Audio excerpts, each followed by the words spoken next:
Mandalorian Season 2. This will be the spoiler review. I have a review up on my blog, soundedbetterinmyhead.com.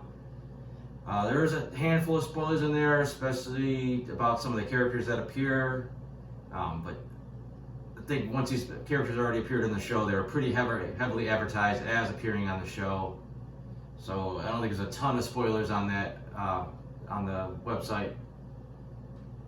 I ended up giving this season a 4 out of 5. Just still a solid show. You know, you still love the dynamic between Grogu, formerly known as Baby Yoda, and the Mandalorian. I said the heart's there. The love for the Star Wars franchise is there. Just the nods to the movies, to the animated series, to novels, to video games. They put so much stuff in there for the fans. I think the show's still missing a little something. Like, it's just a little bit off. We can't totally connect to like all the characters. So I think that's what keeps me from giving like a perfect 5. Plus, not every episode was perfect. The overall plot, at the end of last season, we were told that the Mandalorian needs to take Grogu to find his own kind, which they meant Jedi.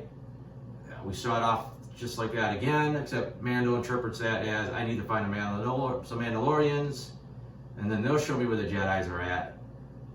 And that's basically the plot for the first half of the season. They did this a little bit last season. They do it a lot more this season, where every time Mandalorian goes forward on his quest, he gets sidetracked with a side quest, and it almost becomes like a little bit of a joke. You know, he goes to do this, now he's got to do this for somebody else. And then he gets to do this, now he's got to do this. And I mean, the adventures are fun, but it really does feel like they're just trying to slow down the process. It doesn't feel like a natural progression, like a progression of he's finding obstacles in his path. It's more like they're throwing obstacles at him so that the show could do some other stuff. Luckily, the back half of the season, it pretty much has a linear plot. I mean, the Jedi thing gets put a little on the back burner, but you know, the rescue Grogu story takes precedent. So you know, I think it works and it keeps you really invested in what's going to happen. Character-wise, obviously, like I said, Grogu in the Mandalorian, which I don't think he's ever called his real name the entire second season. You know, it's only been the end of the first season that we got him called Din Djarin. Initially, him and the Baby Yoda stuff is kind of bland. Like, they don't really have any cool interactions. Yoda's not really, Baby Yoda, Grogu's not using his force powers. It's a little disappointing. You want to see a little bit more, you know, interaction between the two, I guess. Besides him just, you know, stopping Grogu from eating shit that he's not supposed to eat. But as the season goes on, you start seeing that heart. You start to see how much he cares about Grogu and how much Grogu cares about him. Obviously, you got a couple moments where Mando takes his helmet off,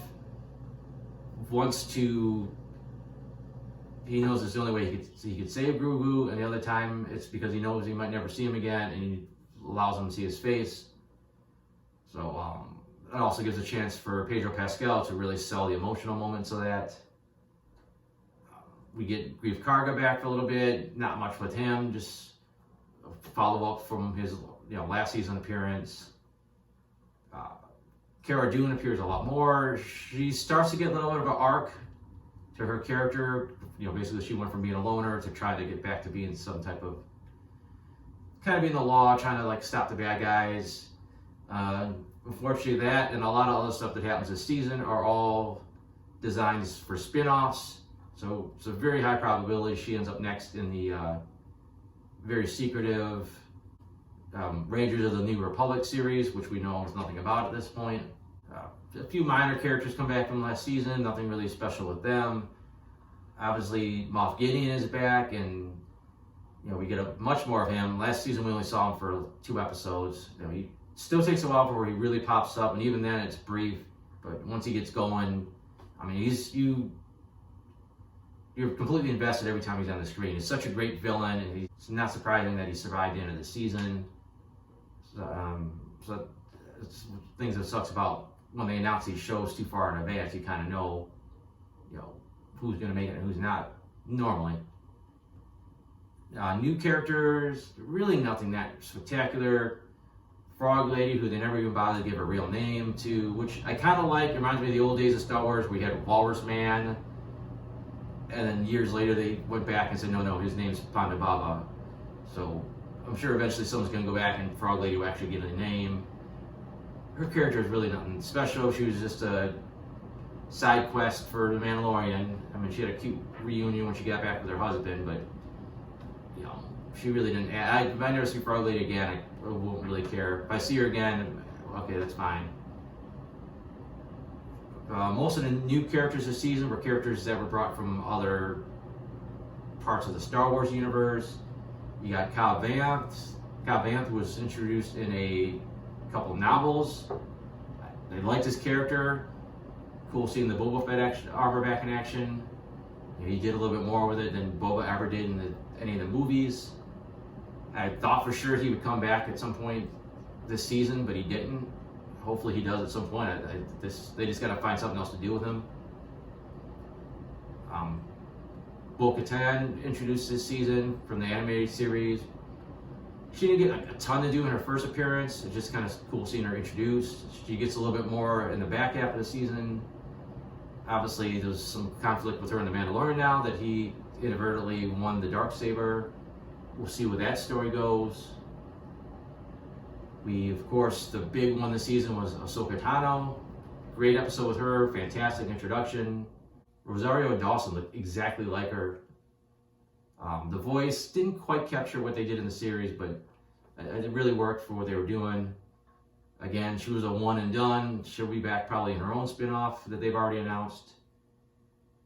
And another one that was heavily hinted this season was the appearance of Boba Fett, who was supposedly dead after the movies, but everyone always, there was a lot of non-canon books that came out that said he survived and comes back. And at first it looks like they're just going to ruin him and just have a one and done cameo in the first episode, but we do finally get him back. He's a badass without the armor. He's even more of a badass with it, but definitely cool. A lot of cool callbacks with how he ties into the clones and he ties into Jango Fett and how he ties into just the Mandalorian hierarchy altogether. There's a lot of conflicting stuff whether or not him or Jango Fett are even considered Mandalorians. And I think they more or less answer that question. And once again, the series looks great. I think the special effects were really good last season. Most of them were feature film quality. I think they even up it more this season. I mean, almost all the effects are beautiful. They look amazing. There's a couple wonky shots occasionally, like a ship or a speeder, but I think overall it looks amazing. The score is just always great. I don't know if I even talked about it in my first season because you don't always put a lot of thought into it. You're just watching the action, but the score just adds so much to the season. Oh, and I should have brought this up when I did my returning characters. They brought back Mayfeld from last season. He was just a kind of minor inconvenience for Mandalorian, a one and done character. Brought him back and gave him a nice story arc. I don't know where he goes in the future, if anywhere. Some fantastic acting to sell how damaged this guy is by what happened during his time as an Imperial soldier. So that was a really nice late addition to the season. And also we got Fennec Shand back, who was supposedly dead last season as well. And she just comes back and she's a badass. She doesn't really have much of an arc. She's just a badass with a gun. There's not really a ton else I want to say about the show, but I think I'll bring this up now before I get to my notes. There's a lot of rumors about Pedro Pascal having conflict with the producers of the show. He didn't like not being able to take the helmet off that much. And long story short, supposedly he even walked off the set at some point. Although everybody's from Disney and Pedro himself says everything was great. But the way that show ends, I don't know what happens next season. They supposedly announced the season 3 for Mandalorian, and everyone was saying it was going to come out December next year. But then in the season finale, they announced something called the Book of Boba Fett, which comes out December of next year. So no one seems to know yet, is the Book of Boba Fett a brand new spin-off? Or is that the next chapter of The Mandalorian? Because he's more or less a Mandalorian, so it's still a Mandalorian story, it's just a new book. Like, so maybe book one was the Book of Din Djarin. The second book is Book of Boba Fett. I don't know, they haven't said anything yet. Maybe by the time this gets posted, there'll be some answers. Let me whip through my notes here and see what's worth mentioning about some of these episodes. Really awesome seeing a Krayt Dragon finally. I liked that Cobb Vanth had taken a pod racer engine and modified it to some type of speeder. It may or may not have been Anakin's old pod racer pod, I don't know.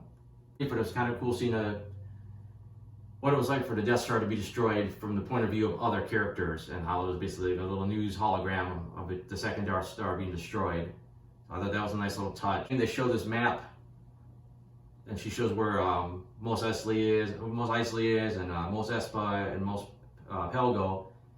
And it's just kind of cool to get some geography to how Tatooine is set up. It's something I don't think we've ever really seen in the movies before. I like the little touch where they were roasting the Krayt Dragon meat with a ship engine. That was a cool little like touch to like how life functions here. Kind of weird seeing the Rebel Alliance as the police now. Like the roles are almost reversed in this season. Like the cops are X-Wing pilots and the Rebels are kind of the Empire at this point. Like they're crushed, but they're still trying to fight back. I mean, obviously the well, whatever you want to call them, they're New Republic. Third episode, we get to the other Mandalorians. Not too much else to say about it besides that. Another one, they draft him to a side quest, and she's trying to get the Darksaber back.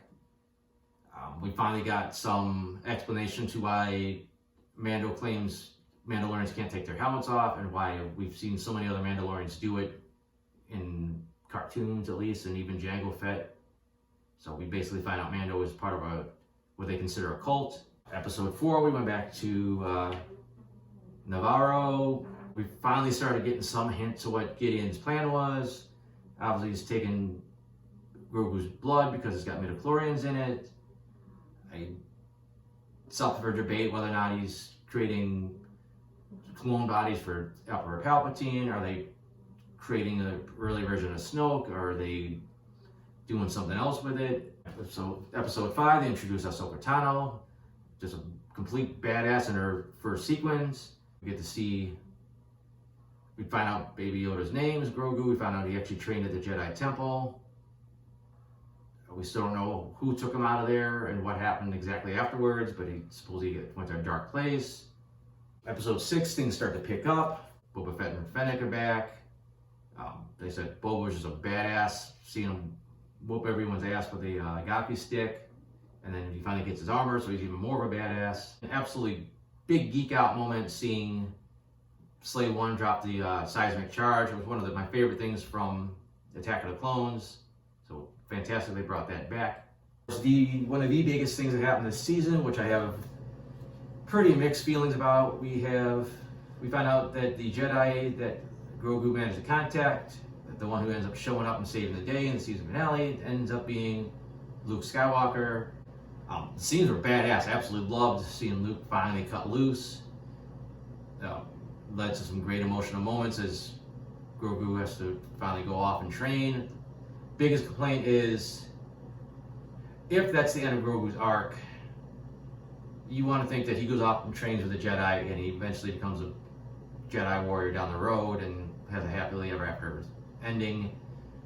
If he goes with Luke, you know that within the next maybe 10, 15 years, I'm not sure, that they don't give us a firm date. We know eventually he does start a new Jedi Academy, and Ben Solo more or less murders all the other Jedis. I know the comic book says he didn't do it, but either way, all the other students are killed. So theoretically, if Grogu goes with Luke, he ends up dying at the new Jedi Temple. I mean, obviously, you could train and leave early. I don't know, but you have to answer that question then. You can't just say, oh, it's going to be happily ever after if he goes with Luke, because it doesn't end well if you go to train with Luke. But that's really about it. Keep looking for my my comic strips over on soundofbettermyhead.com, and thanks for watching.